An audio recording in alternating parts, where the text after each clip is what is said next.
उज्ज्वल Bharat news presents कृषि संवाद agro discussion जल्द ही आपके सामने प्रस्तुत करने जा रहा है। एग्रो डिस्कशन कृषि संवाद।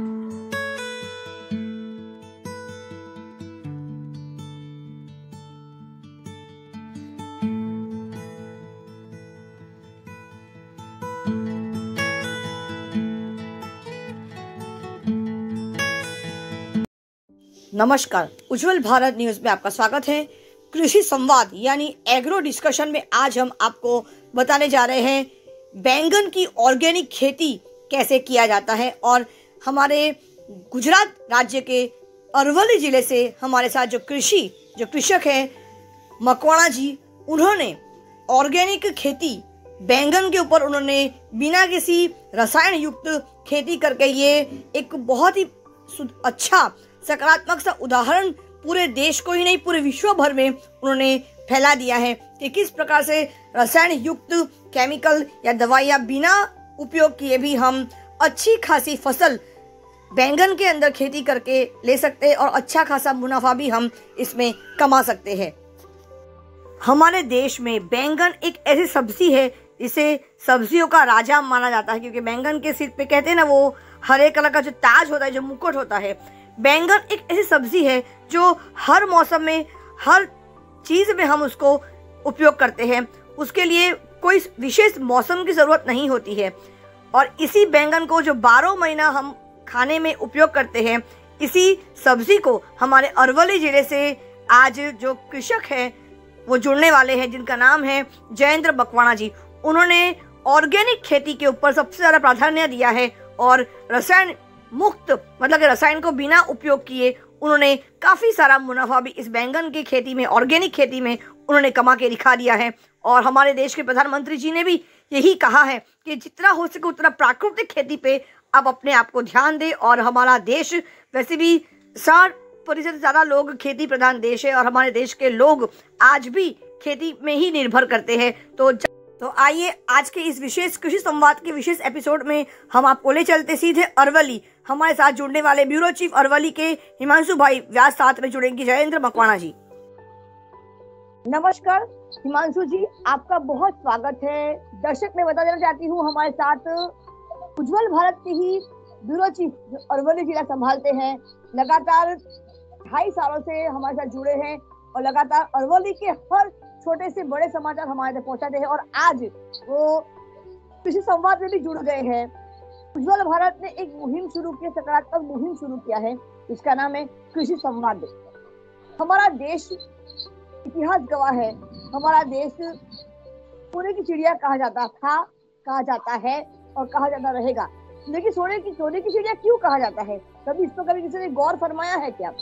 इसीलिए क्योंकि हमारा देश कृषि प्रधान देश है। आज भी हमारे देश में 60% से ज्यादा लोग कृषि के ऊपर ही निर्भर होते हैं, मतलब कि खेती पे निर्भर रहते हैं। तो आज हमारे साथ जो विरोधी जुड़े हैं उनका नाम है हिमांशु जी। हिमांशु जी, आपका मैं स्वागत करती हूँ। नमस्कार।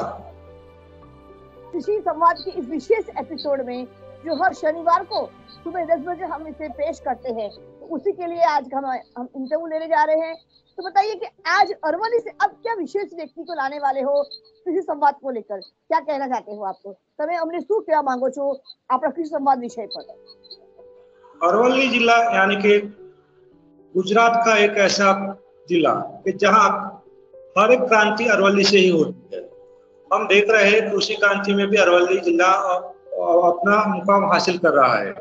उसी के तहत हमारे राज्यपाल और भारत देश के वड़ा प्रधान श्री और गुजरात के लाल नरेंद्र भाई मोदी जी भी प्राकृतिक खेती पे ज्यादा ध्यान देते हैं, प्रौद्योगिक खेती पे। उसी के तहत आज अरवली जिले में भी प्रौद्योगिक खेती करने के लिए एक किसान बहुत मन लगा के कार्य कर रहे हैं और कृषि क्षेत्र में नई सफलता हासिल कर रहे हैं। जी, मैंने पिछले एपिसोड में मैंने एक व्यक्ति को मैंने इस पे लिया था जिसका नाम था, जिन्होंने आंवले के ऊपर खेती की थी, आंवले की खेती के बारे में चर्चा की थी। वो भी अरवल जिले से ही था और हिमांशु जी, उस व्यक्ति ने कहा है कि आंवला एक ऐसी खेती प्रधान चीज है जिसको बहुत ज्यादा संभालने की जरूरत नहीं होती है, बहुत ज्यादा ना पानी चाहिए ना वातावरण चाहिए, वो कहीं भी उगा सकते हैं। तो ऐसे पैदाइश हमारे पास है, अगर उन अनाजों पे, उन चीजों पे अगर हमारे जैसे किसान ज्यादा ध्यान दे तो मुझे लगता है कि बहुत कम मेहनत में ही बहुत सारा फायदा वो लोग मुनाफा कमा सकते हैं। आप इस बारे में क्या कहते हो? अरवली जिला हर एक जिले और राज्य, हर एक राज्य को बताना चाहता है कि कृषि कैसे की जाती है। उसका बेहतरीन एक नमूना, रोल मॉडल कृषि क्षेत्र में अरवली है। और आपने बात की उसी की तहत आज हम जिस कृषि करने वाले किसान से मिलने वाले हैं वो है जयेंद्र भाई मकवाना। वो भी बैगन पर प्रौद्योगिक सफलता प्राप्त की है और प्रौद्योगिक खेती की तरह वो अपनी ओर से सभी किसान और अरवली जिले, गुजरात राज्य और भारत देश के किसानों को नई राह दिखाने वाले हैं।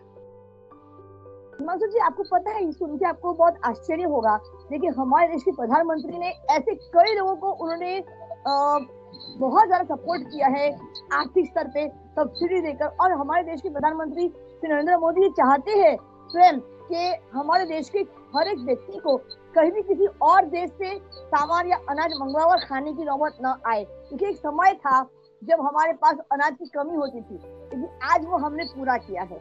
आज हम खुद दूसरे देश को हम एक्सपोर्ट करते हुए नजर आ रहे हैं। आज हम इतने आत्मनिर्भर हो चुके हैं कि हमें किसी और से मंगवाना नहीं पड़ता, उल्टा का हम किसी और देश को भेजने के लिए इतने सक्षम हो चुके हैं। तो इसके बारे में आपकी क्या ख्याल है?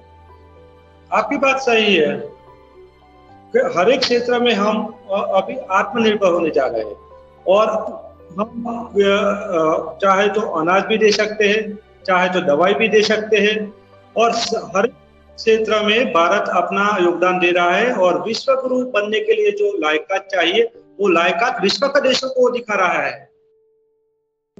मैं बात करूंगी कि मैंने ये देखा है कि हमारे देश के दक्षिण भारत के अंदर मैं बात करती हूँ, मैंने खुद वहां पे जाके देखा है। दक्षिण भारत के यानी कि केरला, तमिलनाडु, जो दक्षिण भारत के जो राज्य है, केरला, तमिलनाडु, आंध्र प्रदेश, कर्नाटका, तेलंगाना, यहाँ पे जो 5 राज्य, वहाँ की औरतें, महिलाएं भी बहुत ज्यादा खेती प्रधान काम करती है। आपको पता होगा कि एमएससी एग्रीकल्चर करने के बाद भी, डिग्री लेने के बाद भी, खेती में डिग्री लेने के बाद भी वहाँ की औरतें, महिलाएं पूरी तरह से खेती में जुड़ जाती है और अलग अलग रिसर्च वर्क में वो लोग काम करती है। प्रैक्टिकली खेती बाड़ी में जाकर, खेत में जाकर वो लोग अपना संशोधन और रिसर्च वर्क करती है। ये मैंने खुद देखा है। तो ये हमारे लिए बहुत बड़ी उपलब्धि की बात है कि हमारे देश की महिलाएं भी ऐसे काम में जुड़ती। पहले कहते थे कि देश की महिला, पहले हमारा देश ऐसी सोच का था कि महिलाएं घर से बाहर निकलती नहीं थी, लेकिन आज पूरा समय बदल गया है। आज इतना परिवर्तन आ चुका है हमारे देश के अंदर कि महिला आज हर क्षेत्र में अपना पूरा योगदान देने के लिए सक्षम हो गई है। हाल ही में हमारे देश ने, पूरे विश्व ने अंतर्राष्ट्रीय महिला दिवस मनाया है और महिलाओं का योगदान हर क्षेत्र में आप देखिए बराबर का है। कहीं भी महिलाएं पीछे नहीं है, चाहे वो खेती बाड़ी हो, कृषि हो, वैज्ञानिक क्षेत्र में हो, गणित क्षेत्र में हो, पढ़ाई लिखाई के क्षेत्र में हो, शैक्षणिक क्षेत्र में हो या मेडिकल क्षेत्र में हो, किसी भी क्षेत्र में देखो महिलाएं हर जगह डटकर अपना पूरा संपूर्ण सकारात्मक योगदान दे रही है। आप क्या कहते हैं इस बारे में हिमांशु जी? नारी सम्माननीय पात्र है और किसी भी व्यक्ति की सफलता नारी पर ही निर्भर होती है। उसी के तहत आपने बोला कि नारी, महिलाएं कृषि क्षेत्र में अपना योगदान, वो बात वर्षों से चली आ रही है। नारी की वजह से ही किसान अच्छी तरह फसल ले सकता है और विश्व तक पहुंचा सकता है, क्योंकि उसमें अहम योगदान नारी का ही होता है। बिल्कुल, ये जानकर बड़ी खुशी होती है कि अरवली एक ऐसा ऐतिहासिक क्षेत्र है हमारे गुजरात का कि जिसे 10 वर्ष पूरे हो चुके। पिछली बार हम लोग अरवली पहुंचे थे जब हमारे अरवली जिले को सम्मान दिया गया था। अरवली जिला जब बना था तो अरवली ऐतिहासिक क्षेत्र है जहाँ पे, और आज हम ये देख रहे हैं अरवली जिले में अलग अलग प्रकार के जो किसान है वो अलग अलग खेती प्रधान की चीजों को उत्पादन करके विश्व के गुरु की तरफ वो आगे बढ़ रहा है और विश्व को एक सकारात्मक उदाहरण भी देने जा रहा है। इसके बारे में आप क्या कहना चाहते हो हिमांशु जी? आपकी बात सही है। जब से गुजरात सरकार ने कृषि क्षेत्र में अपना ध्यान दिया है पूरी तरह। उसी तक हम देखते हैं कि हर एक कार्य कृषि के कार्य में अरवली जिला कहीं ना कहीं भागीदार होता दिखाई दे रहा है और अच्छी वो दूसरे राज्यों और जिले को भी अरवली की ओर से नई नई नई बातें सीखने को मिल रही है कृषि क्षेत्र में। जैसे कि हमने देखा पहले आंवले की खेती पर, आज देख रहे हैं बैंगन की खेती पर, और वो भी प्रौद्योगिक खेती करके उनका महत्व समझा रहे हैं और एक नमूना पेश कर रहे हैं कि ऐसे फसल को प्राप्त किया जा सकता है और ज्यादातर यह फसल बहुत मात्रा में हम प्राप्त कर सकते हैं ऐसी कृषि करें तो। जी, आपको मैं बता देना चाहती हूँ कि ये जो साल चल रहा है 2023 से, हमारे प्रधानमंत्री जी ने यूएन के अंदर आवेदन रखा था कि इस वर्ष को मिलेट इंटरनेशनल मिलेट ईयर का दर्जा दिया जाए और उनका ये आवेदन स्वीकार भी कर दिया गया विश्व स्तर पर।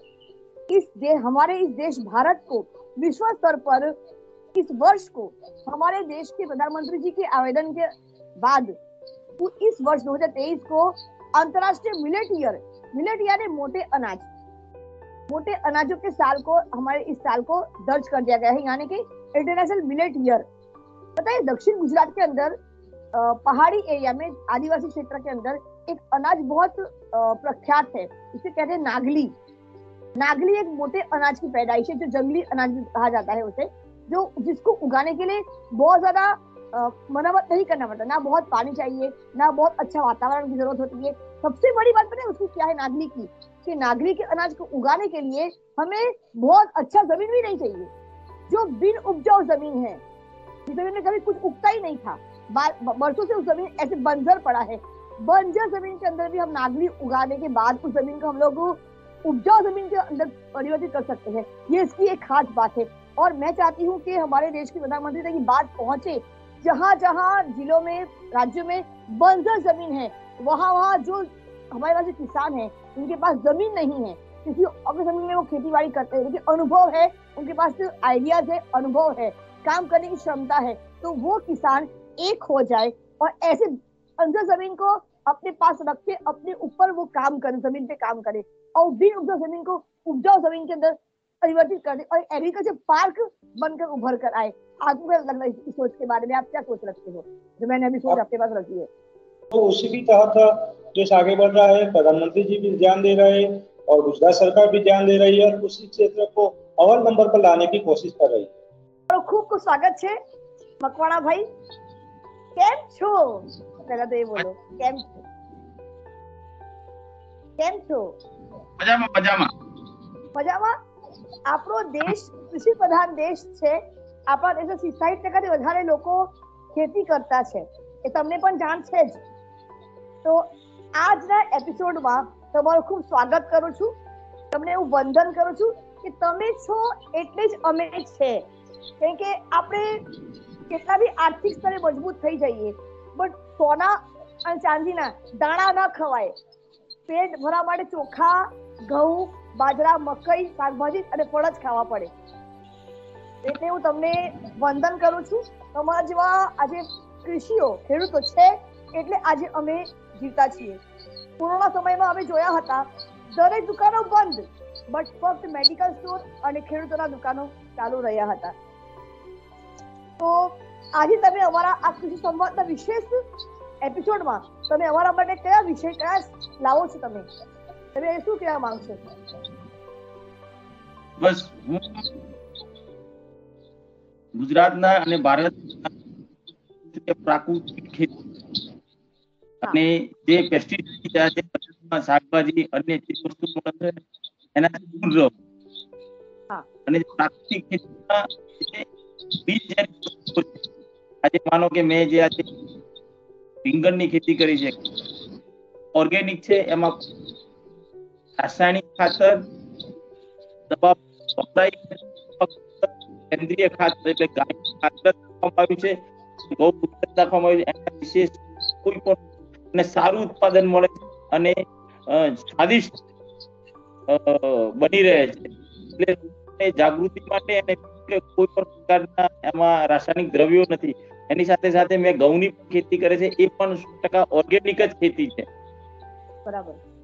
એટલે જયેન્દ્રભાઈ આજે જોવા મળે છે કે આપણા દેશના પ્રધાનમંત્રી શ્રી નરેન્દ્રભાઈ મોદી આવા ખેડૂતોને ખૂબ પ્રોત્સાહિત કરે છે અને ખૂબ આગળ વધારે છે અને સબસિડી પણ આપી રહ્યા છે કે જેની પાસે પોતાનું ખેતર બી નથી ને એને પણ એની પાસે યોગ્યતા છે, કર્મનિષ્ઠા છે, એ લોકો કર્મ કરવા માંગે છે, અનુભવ છે, નવા નવા આઈડિયાઓ છે. તો તમે શું કહેવા માંગશો આપણા દેશના પ્રધાનમંત્રી નરેન્દ્રભાઈ મોદી માટે? તમે શું કહેવા માંગશો?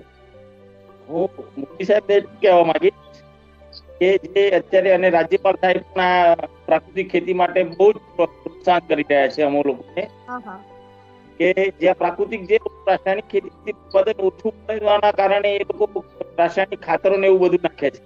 પણ જે મોદી સાહેબ અત્યારે એક નવી એક નેનો કરીને એક સેન્દ્રિય માટેની એક લાવ્યા છે માર્કેટની અંદર, પણ એ 100% ઓર્ગેનિક છે. એ લોકો એનો ઉપયોગ કરીને પણ પોતાની ફળદ્રુપ જમીન ખેતી કરી શકે છે, ફળદ્રુપતા જમીન આવી શકે છે જો આ સેન્દ્રિય ખાતરનો વધુ ઉપયોગ કરવાથી. આજે અત્યારે રાજ્યપાલ અને મોદી સાહેબ પણ આ બાબતે લોકોને જાગૃત કરે છે અને પ્રચાર પ્રસાર પણ કરી રહ્યા છે. આના માધ્યમથી મોદી સાહેબનો ખરેખર ખૂબ ખૂબ આભાર કે જે આ પ્રાકૃતિક ખેતીને પ્રોત્સાહન કરે છે. અને તમે પ્રશ્ન પૂછો. આપણા હિમાંશુભાઈ જોડાઈ ગયા છે. આપણા અરવલ્લી જિલ્લા ટોટલી ઉજ્જવલ ભારત તરફથી સાચવે છે. આપણા બ્યુરો ચીફ પણ છે અને ખૂબ સરસ પોતાનો સમય શિક્ષક છતાં બી એ પોતાનો સમય પત્રકારિતામાં સકારાત્મક સમય આપી રહ્યા છે. અને હું ઓવર ટુ યુ હિમાંશુભાઈ, તમે તમારા પોતાના જિલ્લાના માણસ છે, ખેડૂત છે, તમે એમને પૂછશો તો મને ખૂબ આનંદ થશે. પૂછો તમે એમને પ્રશ્ન. મને ગર્વ છે અરવલ્લી જિલ્લા માટે કૃષિ ક્ષેત્રે ઘણા બધા કિસાનો જે સારું કાર્ય કરી રહ્યા છે. એમને એક જયેન્દ્રભાઈ છે. જયેન્દ્રભાઈની તમને ઓળખ આપું તો જયેન્દ્રભાઈનું વ્યક્તિત્વ એટલે અમને અરવલ્લી જિલ્લામાં 2 સૌગાત આપી છે, એક કૃષિ ક્ષેત્રે અને બીજી યોગ ક્ષેત્રે. યોગ ક્ષેત્રે યોગ ગુરુ તરીકે પણ એક સતત કાર્ય કરી રહેલા છે અને બીજા નંબર પર કૃષિ ક્ષેત્રે પણ નવા પ્રયોગો કરી રહ્યા છે. તો જયેન્દ્રભાઈ, આપનું અરવલ્લી જિલ્લાના વિરોધી તરીકે હું સ્વાગત કરું છું. અને હવે આપણા મુદ્દાની વાત પર આવું તો તમે તો આઈકોન યોગના પણ જોજો, ખેતીના પણ છો. તો તમે અરવલ્લી જિલ્લાના એક ખેડૂત તરીકે ઓર્ગેનાઇઝ ખેતી કરી, જે બિલકુલ રાસાયણિક ખાતરથી થતી ખેતી છે. તો આનાથી આપણને શું લાભ થશે અને હેલ્થ માટે કેવી રહેશે? હેલ્થ માટે આજે માનો કે મેં શાકભાજી કરી છે, એ હેલ્થ માટે સારા અને એનાથી પ્રકારના રોગો થવાના નથી, કારણ કે 100% શુદ્ધ છે. આમાં કોઈ પણ પ્રકારની દવા કે કોઈ પણ પ્રકારનું કેમિકલ નાખવામાં આવ્યું નથી. એટલે હેલ્થમાં પોતે યોગની સાથે જોડાયેલું છે, એટલે આયુર્વેદિક સાથે જોડાયેલો છું, બરાબર. એટલે ઓર્ગેનિક કરવાનું મારું એ જ વિચાર થયો કે લોકોને રિસ્ક પહોંચાડવું નથી, કારણ કે અત્યારની પેસ્ટિસાઇડ બરાબર એ વિષ પહોંચાડવું નથી અને લોકો આમાં અને પણ રસ દાખવે અને ઓર્ગેનાઇઝ 100% ઓર્ગેનાઇઝ ખેતી કરે અને સારો પાક મળે અને જંતુનાશક દવાઓ વાપરવાથી આજે 70% લોકો બીમાર છે, જંતુનાશક દવાઓથી બીમાર છે. અને જો પ્રાકૃતિક ખેતીથી જો લોકો કરશે, જે આપણા બાપદાદાઓ ઘડવૈયા જે આ રાસાયણિક ખેતી નથી, બરાબર, ત્યારે એ સેન્દ્રિય ખાતર ધાન પકાવતા હતા, એટલે 100 વર્ષનું આયુષ્ય. અત્યારે જ્યાં ઝેરી પદાર્થો નાખીને આયુષ્યમાં ઘટાડો થયો છે, મુખ્ય કારણ એ જ છે. એટલે દરેક મારું કહેવાનું એ છે કે પ્રાકૃતિક ખેતીની આગળ દબાવો અને ઓર્ગેનિક સાથે જોડાઓ, બસ એ જ મારી વિનંતી છે સર્વ લોકોને. આપણા રાજ્યપાલ શ્રી અને હાલના વડાપ્રધાન અને ગુજરાતના લાલ નરેન્દ્રદાસ દામોદર મોદી એ પણ આ તમે જે રસ્તે ચાલી રહ્યા છો એ વસ્તુ કહેતા હોય છે કે ભાઈ ઔદ્યોગિક ખેતી કરવી જોઈએ, બરોબર. અને તો એમાં જે ખાતર તરીકે ઉપયોગ થાય છે, કયું ખાતર વપરાય છે અને કેવી રીતે આ ખાતર બનાવવામાં આવે છે, તો તમે આ જગ્યા પરથી બતાવો તો ગુજરાતના નાગરિકો પણ સમજી શકશે અને કિસાનો પણ સમજી શકશે. ખૂબ સરસ પ્રશ્ન તમારા હિમાંશુભાઈ, ખૂબ સરસ તમારા પ્રશ્ન છે. આમાં જે પ્રાકૃતિક ગીર ગાયોનું જે છાણ છે એ વેચાતું લાવવું પડે છે અને આજુબાજુથી છાણ ભેગું કરવામાં આવે છે અને જેમ આપણે જયારે અંદર પાણી મૂકવું હોય ત્યારે કુંડીની અંદર આપણે એ છાણને ઉગાડીને સાથે સાથે જ પાણી જાય છે. પહેલા તો એને જમીન એટલે ખાતર એને પાથરી દેવામાં આવે છે. જયારે એને પાણી છોડવામાં આવે છે ત્યારે પણ ટાંકીની અંદર બધું પાણી ઓગાડીને એક સાથે એને પાણી આપવામાં આવે છે. એટલે જમીન ફળદ્રુપતા પણ થાય છે અને એની સાથે સાથે અળસિયા જમીનમાંથી જાય છે અને જમીન એકદમ ફળદ્રુપ થઈ જાય છે. અત્યારે તમે હાલ જોવો તો એકદમ જમીન ફળદ્રુપ છે અને સારો પાક મળે છે. જયેન્દ્રભાઈ, આપણે કેટલા વીઘામાં કર્યું છે રીંગણનું? મેં રીંગણ વાવ્યા છે અને 4 વીઘામાં ઓર્ગેનિક ઘઉં વાવ્યા છે. બરોબર. તો કેટલું ઉત્પાદન મળશે આમાં તમને? અત્યારે રીંગણનું ઉત્પાદન તો ચાલુ જ છે. સારું એવું ઉત્પાદન મળી રહે છે. ભલે માર્કેટની અંદર 201 રૂપિયા 20 કિલોનો ભાવ છે અને જે કારણ કે માર્કેટની અંદર જે પેલા રીંગણ આવે છે એના સમકક્ષ જ ગણવામાં આવે છે. પણ જે લોકો જાણે છે કે આ ઓર્ગેનિક રીંગણ છે એ એની ડિમાન્ડ એ પોતે ઘરે જ લેવા આવે છે અને મતલબ પણ સારો એવો પાક છે. અત્યારે પણ હાલ ચાલુ છે. લગભગ છેલ્લા 4 માસથી રીંગણ અવારનવાર બેસે છે અને એ જ સેન્દ્રિય ખાતર જ નાખવામાં આવે છે. અવારનવાર કોઈ પણ પ્રકારની દવાનો ઉપયોગ કરવામાં નથી આવતી. ઘણા બધા મિત્રો મારા મિત્રો પણ ત્યાં ઘરે જાતે સેવા આવે છે અને એ જોઈને પણ ખુશ છે કે ના ઓર્ગેનિક છે. ઉજ્જવલ ભારત ચેનલ તરફથી તમને ઇન્વાઇટ કરવામાં આવ્યા, તો તમે ઉજ્જવલ ભારત ન્યૂઝ ચેનલ તરફથી ગુજરાત અને ગુજરાત બહારના બીજા રાજ્યોને શું સંદેશ આપવા માંગશો? હા, તો પહેલા તો મને આમંત્રિત કર્યો તે બદલ ઉજ્જવલ ભારત ચેનલનો ખૂબ ખૂબ આભાર. બીજું કે આના માધ્યમથી લોકોને જાગૃતતા ફેરવવાનું એક આપના ચેનલના માધ્યમથી થાય છે. बराबर एक प्रशंसनीय कार्य है।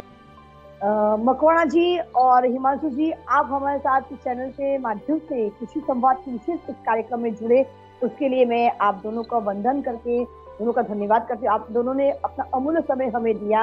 इस कृषि संवाद को हम लोग बहुत आगे लेके जाएंगे।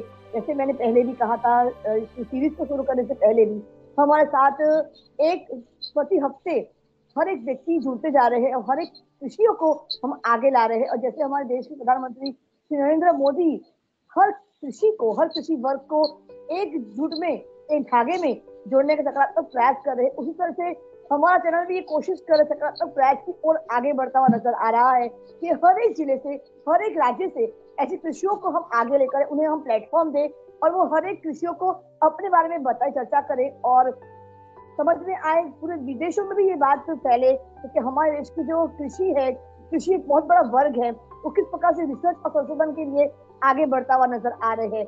उज्जवल भारत न्यूज, देश की प्रखर आवाज, कृषि संवाद के विशेष कार्यक्रम में आप सभी का मैं धन्यवाद करती हूँ, वंदन करती हूँ। धन्यवाद, नमस्कार। अब मुझे आज्ञा दीजिए, फिर मिलते हैं अगले एपिसोड में एक और विशेष एपिसोड के साथ। तब तक के लिए मुझे आज्ञा दीजिए, धन्यवाद। રીંગણ વાયા છે બરાબર છે અને રીંગણ પ્રાકૃતિક ખેતીમાં અમે કોઈ પણ પ્રકારનું રાસાયણિક ખાતર વાપર્યું નહીં, ફક્ત સેન્દ્રિય ખાતર વાપરવામાં આવ્યું છે। ગીર ગાયનું છાણ જ વાપરવામાં આવ્યું છે અને સારો એવો પાક અમને મળી રહ્યો છે। બરાબર છે। આ સિવાય બીજી કોઈ પ્રાકૃતિક ખેતી કરો છો તમે? આ સિવાય પ્રાકૃતિક ખેતીમાં ઘઉં પણનું વાવેતર કરેલું છે અને એમાં પણ કોઈ પણ પ્રકારનું રાસાયણિક દવાઓ વાપરેલ નથી, શુદ્ધ સેન્દ્રિય ખાતર જ વાપરવામાં આવ્યું છે। અને આમ જોવા જઈએ તો આ રીંગણની ખેતી 3 થી વધુ વીઘામાં અમે રીંગણની ખેતી કરેલી છે અને એમાં પણ કોઈ પણ પ્રકારની દવા કે કોઈ પણ પ્રકારનું સેન્દ્રિય ખાતર નાખવામાં આવ્યું નથી, ફક્ત ને ફક્ત ઓર્ગેનિક જ 100% રીંગણ છે અને આ વખતે સારું એવું પાક થયો છે અને સારું એવું માર્કેટ પણ છે ઓર્ગેનિક ખેતીનું। કે બજારની અંદર શુદ્ધ સેન્દ્રિય ઓર્ગેનિક રીંગણ લોકો ખાય છે અને કોઈ પણ પ્રકારની બીમારી નહોતી થતી કે એનું કારણ એ છે કે 100% ઓર્ગેનિક છે, કોઈ પણ પ્રકારની દવા કે કોઈ પણ વસ્તુ વાપરવામાં જ નથી આવી, ફક્ત સેન્દ્રિય ખાતર જ। અને એનાથી શરીરના બીજા કોઈ રોગો પણ નથી થતા, કારણ કે બીજી શાકભાજીઓમાં જે હોય એમાં રાસાયણિક દ્રવ્યો વાપરવામાં આવે છે એનાથી શરીરને ઘણું બધું નુકસાન થાય છે.